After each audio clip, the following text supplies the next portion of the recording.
Welcome to Democracy Now!, democracynow.org, the War and Peace Report. I'm Amy Goodman. President Obama's challenged world leaders to act urgently on climate change or, quote, condemn our children to a world they'll no longer have the capacity to repair. On Monday, President Obama opened an international conference on the Arctic being held in Alaska by emphasizing the U.S. role in creating the climate crisis. The fact is that climate is changing faster than our efforts to address it. That, ladies and gentlemen, must change. We're not acting fast enough. I've come here today as the leader of the world's largest economy and its second largest emitter to say that the United States recognizes our role in creating this problem, and we embrace our responsibility to help solve it. President Obama's remarks come just weeks after his administration granted permission to Shell to drill for oil in the Arctic, a move critics say will accelerate climate change. Meanwhile, Obama's also expected to propose the U.S. Coast Guard acquire and build new ice-breaking ships that can operate in the Arctic in efforts to keep pace with Russia and China's fleets. On Monday, Alaska Governor Bill Walker, who traveled with Obama to Anchorage, called Russia's moves in the Arctic, quote, the biggest buildup of the Russian military since the Cold War. We'll have more on Obama's trip after headlines. In news from Syria, a United Nations agency has confirmed the destruction of the Temple of Bel in the ancient city of Palmyra by the self-proclaimed Islamic State. Satellite imagery shows the 2,000-year-old main temple building has been flattened.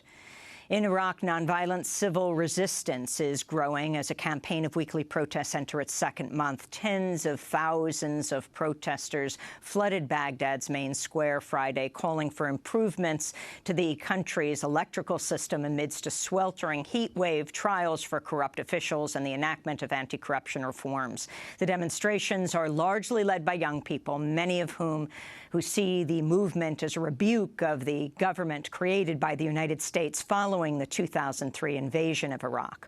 One of the demonstrators, 22-year-old Hussein Ali, told the New York Times this protest was established to demolish what the Americans set up.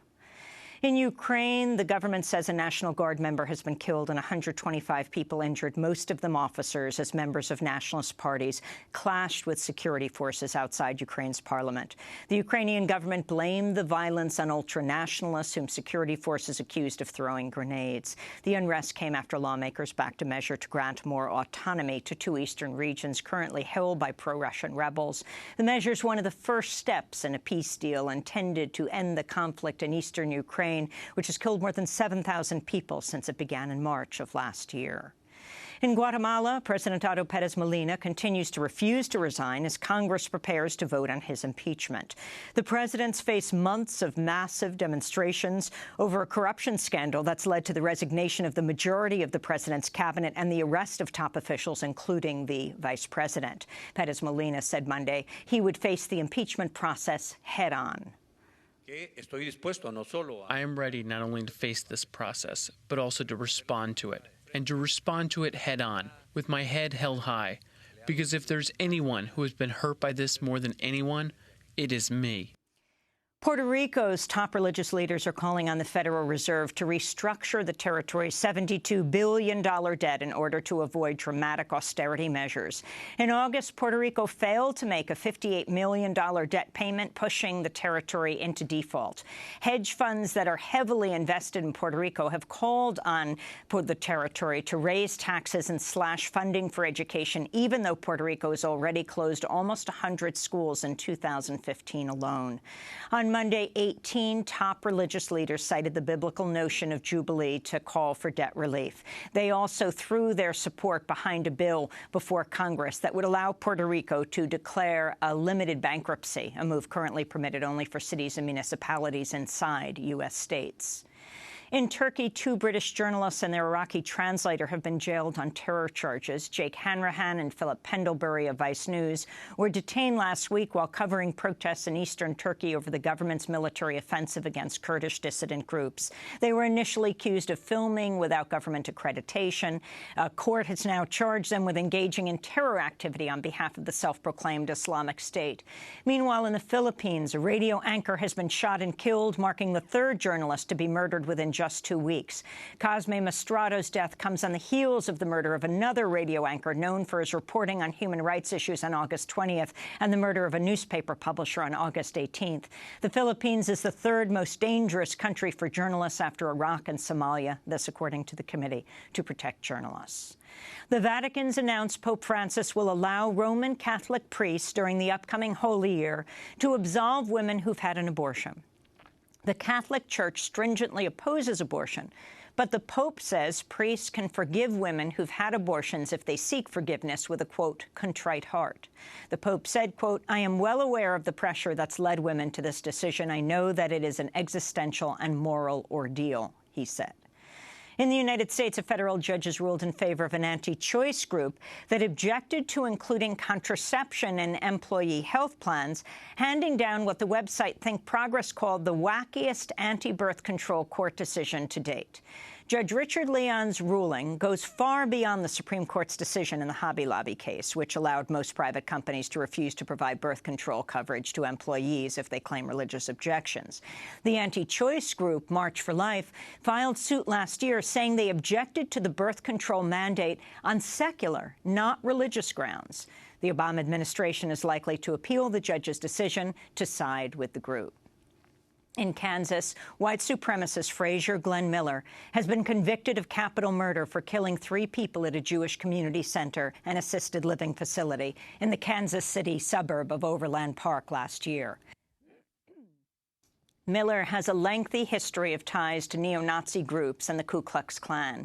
He previously served time behind bars after being indicted on weapons charges and for plotting to assassinate the founder of the Southern Poverty Law Center, which monitors hate groups. Proceedings to determine his punishment begin today. He could face the death penalty. In Chicago, a group of public school parents, grandmothers, and education activists are entering the 3rd week of a hunger strike to save Dyett High School, the only remaining open enrollment public high school left in the community of Bronzeville.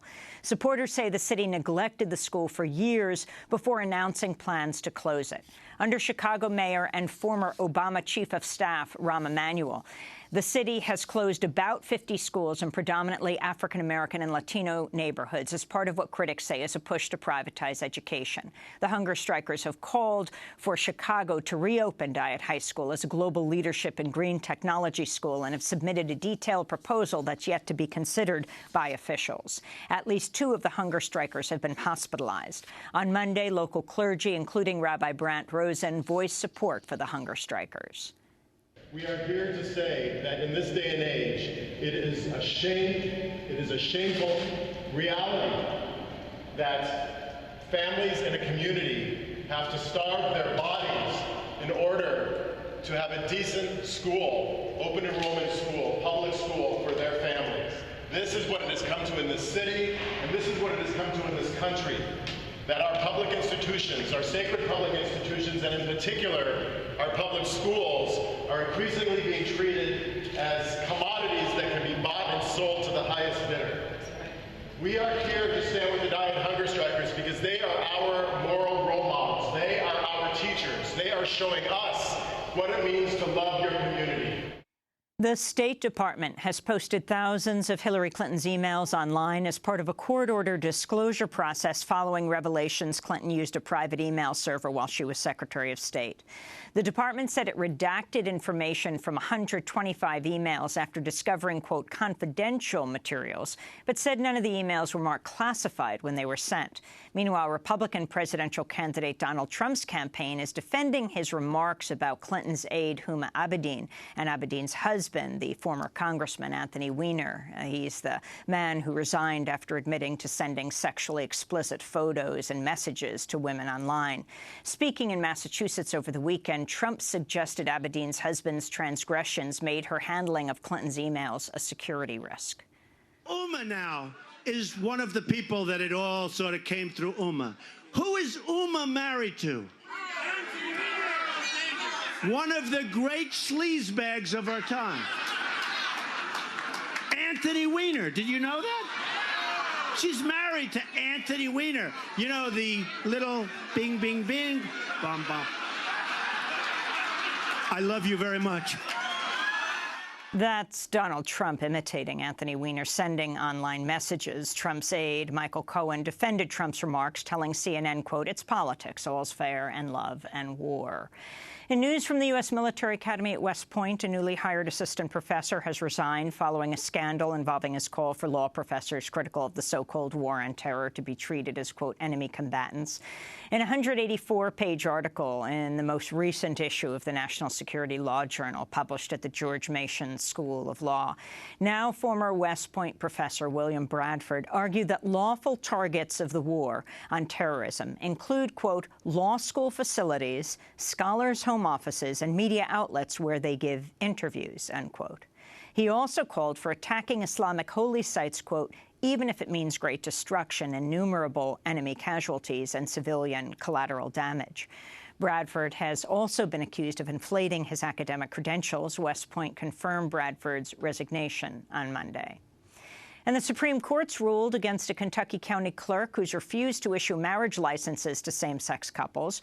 Rowan County Clerk Kim Davis stopped issuing all marriage licenses following the Supreme Court's landmark decision in June to legalize same-sex marriage nationwide. In response, 2 gay couples and 2 straight couples sued Davis, arguing she's failed to carry out her duties as a public official. On Monday, the Supreme Court denied Davis's appeal that the court grant her, quote, asylum for her conscience. If Davis continues to refuse to issue licenses, she could face fines or possible jail time. And those are some of the headlines. This is Democracy Now!, democracynow.org, The War and Peace Report. I'm Amy Goodman.